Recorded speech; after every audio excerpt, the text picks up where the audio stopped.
Martin Luther and the Protestant Reformation by Natalie Orozco, Gerald Morales, and Domingo Nicholas. Martin Luther was born on November 10, 1483 in Eisleben, Saxony, in modern southwest East Germany. His father thought education was important and wanted him to be a lawyer. So at age 7, Luther went to school in Mansfield.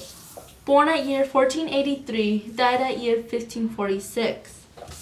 Martin's view of the church changes because he didn't like how they sold indulgences and how the priests got married. It changes because it went from a positive view to a negative view. Luther still believed in God though. His major complaint was the church selling indulgences. He thought that was like buying your way into heaven. The 95 Theses criticized the church and many practices and indulgence sales. The thesis outlined many of Luther's own beliefs. The emperor wasn't happy about this and made him an outlaw. Luckily, one noble saved him. His ideas soon led to a split in the Roman Catholic Church. Soon Luther's supporters became known as Protestants.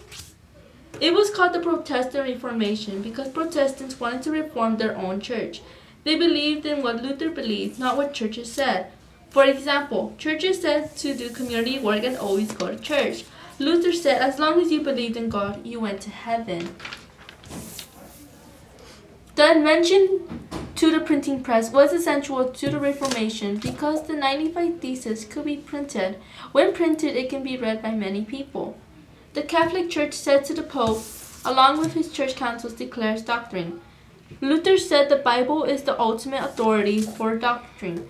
The priesthood is a sacrament granted by the church. Luther believed in the priesthood of all believers.